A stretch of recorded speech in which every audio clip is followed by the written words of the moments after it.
Hello there, Caroline or Miss B overseas, whatever it is you would prefer to call me in your mind is fine with me.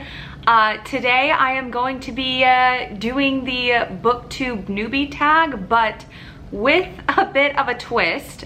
I am already showing my BOOKTUBE newbie status in that in my head I thought that I would have time to today sit down and film my answers to all of these questions and be good to go. As I was sitting down and running through everything that I had to get accomplished today, I realized that I really don't even have 30 minutes or however long it would take me to answer these questions to truly like sit down in this one spot and answer them all in one sitting. The twist to this BOOKTUBE newbie tag is that I am, instead of doing it as a sit down video, I'm going to be doing it in kind of a vlog style format. I do have time to answer the first question, or I think I have the time to answer this first question, which is, why did you start this channel? And they're really starting off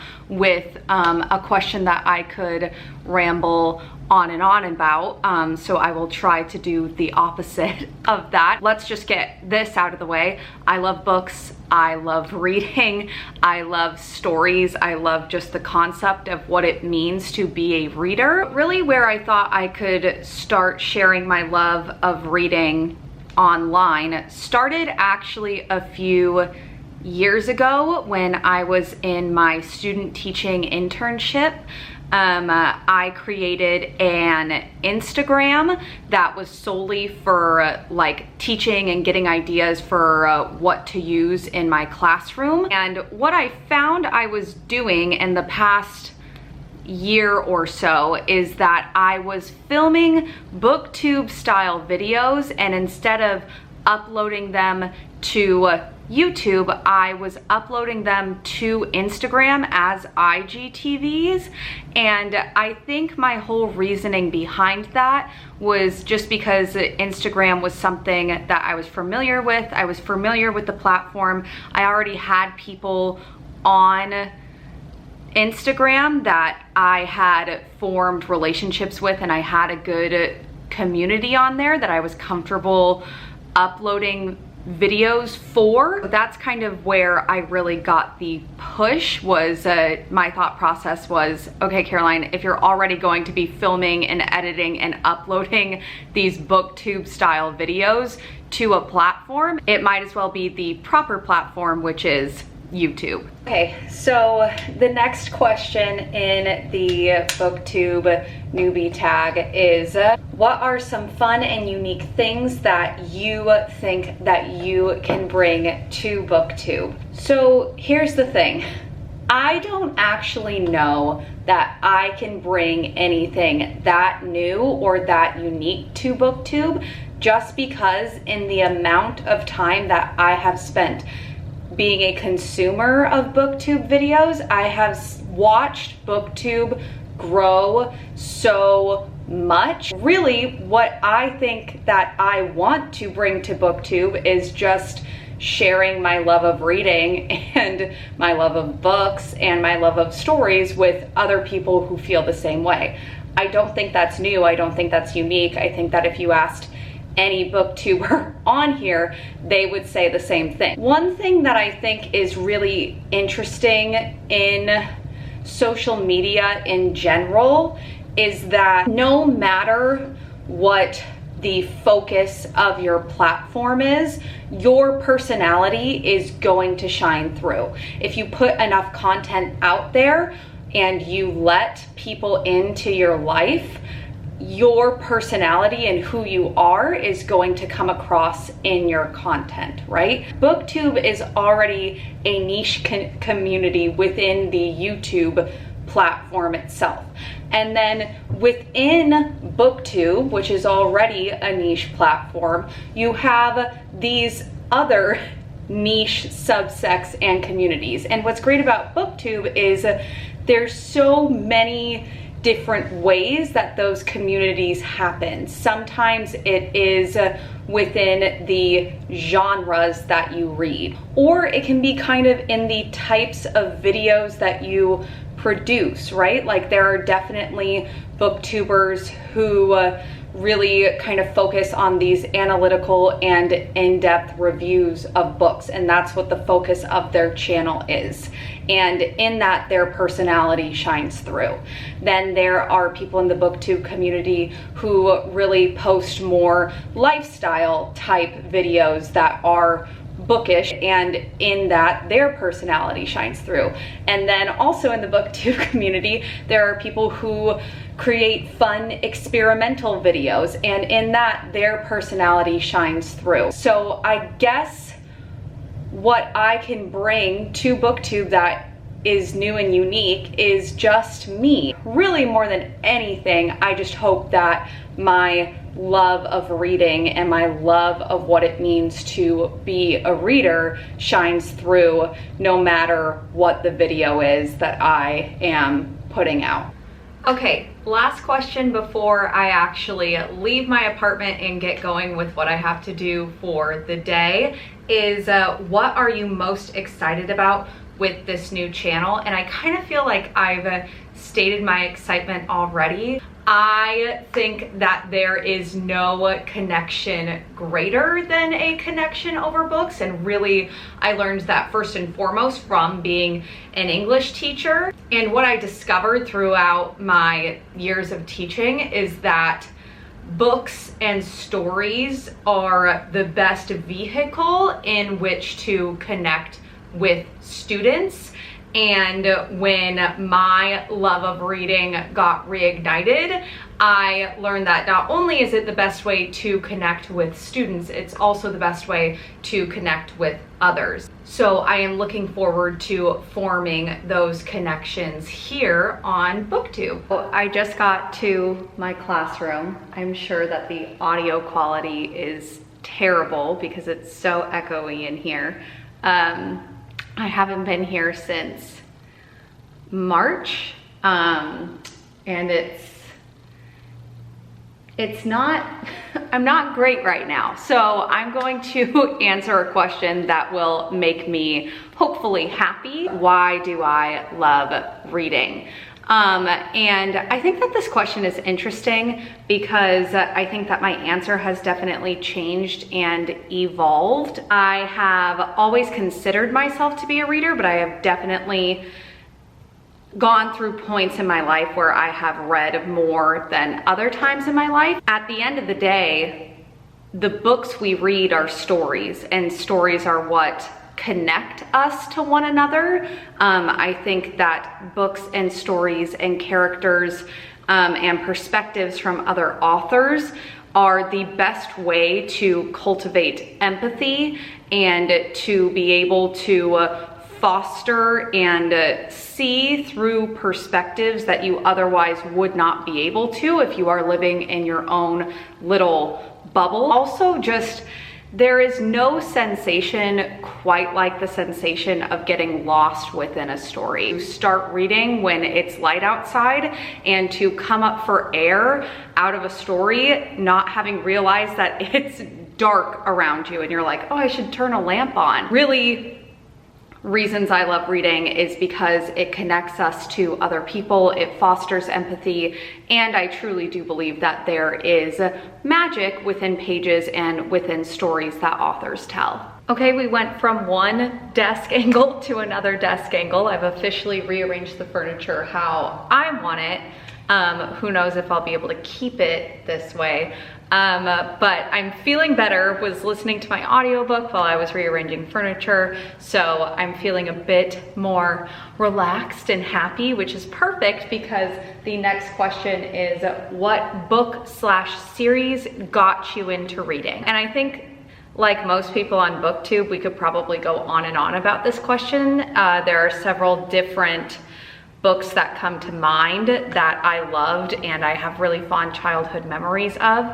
But the most visceral and real memory I have, like literally I got to the end of a chapter, paused, like put the book down and thought to myself, like, wow, this is something I like doing. Like, reading is something that I like to do. I enjoy this. And that book was The Westing Game by Ellen Raskin, I believe it is. 8-year-old Caroline was able to stop and think like, oh my gosh, the author is trying to trick and confuse the audience, the readers. And how amazing is that authors who I have never met in real life and will never meet in real life are able to provide millions of people with these stories that are so engaging and put you in the story, try to solve the mystery alongside everyone else. And I remember that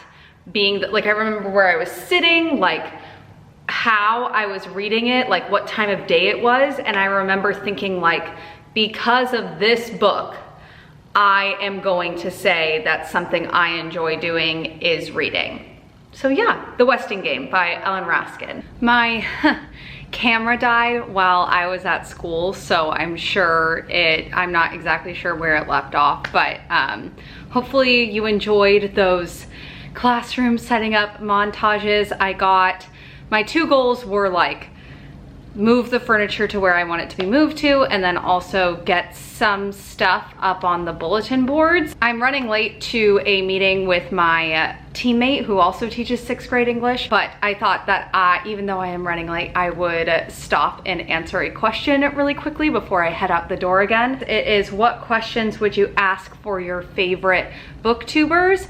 And there's really so many booktubers that I love and admire, but a couple of the people that I have like on auto watch, Kayla from Books and Lala, and then Noelle from Noelle Gallagher, my 2 redheaded gals, and then some other people I have on auto watch, like I'll watch no matter what, is Jessie from Books and Bowties, and then Starla from Starla Reads, and then some other booktubers that I just really appreciate and they really motivate me because they are also teacher booktubers are Olivia from Olivia Reads a Latte, and then Allie from Mrs. Dunn Reads or Allie Reads or something like that.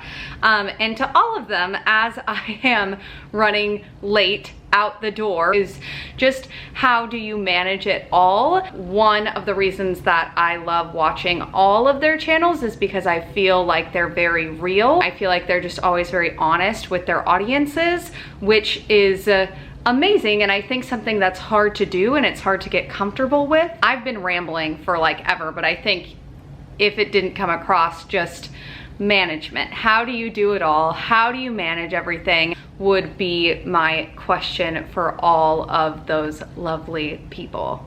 The next question before I head out the door is what challenges do you think starting a booktube channel will be hardest to overcome? I think that this answer matches where I am at in my day right now. I'm coming from doing one school related thing to doing another school related thing while trying to film essentially one video, and school hasn't even started yet. So I think that one of my biggest challenges will be just finding time to do it all, right? This channel is something that I'm really excited for, but I want to make sure that I'm doing it justice.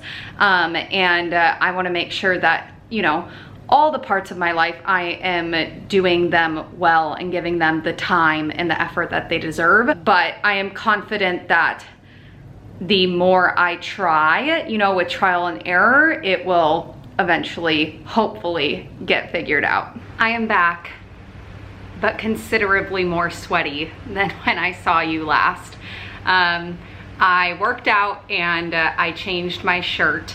So I hope that the continuity of this video is not ruined. I thought that while I have my fan blast in the background, sorry if it ruins the audio quality, I would answer the next question in the newbie tag, which is, when did you start reading? And I am definitely someone who just always grew up surrounded by books. When I was little, either my mom or my dad would read picture books with me, and then that eventually grew into sort of reading out loud, a chapter in chapter books. I feel like I am not the only one whose relationship with reading was strained by school and academics. I kind of developed this idea in my head that I didn't like reading, which was not true, since I had gotten enjoyment out of reading since I was a child. And I feel like what mainly caused me to be able to pick up like books in my free time again was because I was encouraging my students to read 20 minutes every single day. That was my only homework, was just that they read. And I figured that I should not be assigning them things that I could not accomplish myself. Now that I've rambled on for almost 5 minutes, the short answer is that I have been reading for as long as I can remember. And then the long summarized answer is that even though I have been reading since I was a little kid, I have recently, within the past 3 or 4 years, been able to find joy and pleasure in reading during my personal time. The next question is, where do you read? And I think that is the easiest question so far. It's right here. The exceptions for this are if I am reading by a body of water, so a pool or a lake or an ocean is where I can get some of my best reading done. And then this year I have been trying to get more into audiobook. If I'm listening to an audiobook, I cannot just be sitting. So I will listen to audiobooks when I do things around the house, when I was doing things in my classroom, like moving around furniture, setting up bulletin boards, I was listening to an audiobook. Anytime that I am doing any sort of menial, mindless task, I'm trying to get into the habit of listening to an audiobook because I think it's an excellent way to read. If you have any more tips for how to listen to audiobooks, let me know, because I am certainly looking for them. But that is how I read. On this couch, walking around listening to audiobooks, or laying by some body of water. Okay, I have put dishes away and made and eaten dinner and spilled water on my shirt, and we are officially coming full circle. I am back in the original place that I started this video in. I'm here to wrap up this video by answering the final question, which is, what kinds of books do you like to read? And it would not be me if I did not take a simple question with a simple answer and make it very complicated. If you would have asked me this question about a year and a half ago, my automatic reaction, my knee-jerk reaction, would be anything young adult. I was reading books that I wanted to be able to recommend to students.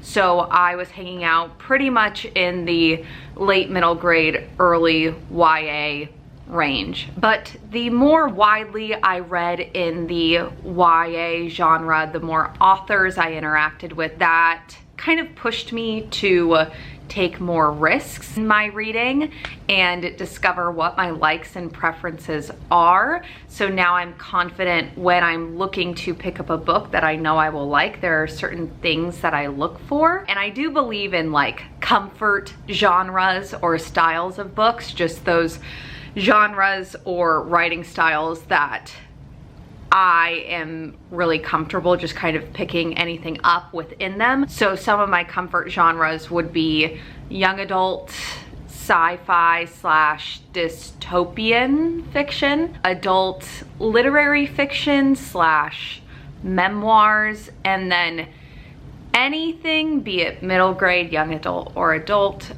fiction or nonfiction that tackles current societal issues. Those are the primary genres and ranges that I gravitate towards, but I want to try it all. I want to read it all. Thank you so much for watching this vlog style booktube newbie tag. I know that this isn't the typical format in which it is done in. If I did not make it clear enough in my answers to these questions, I am just truly so grateful and excited to be a part of this community, not as a consumer, but as a creator now as well.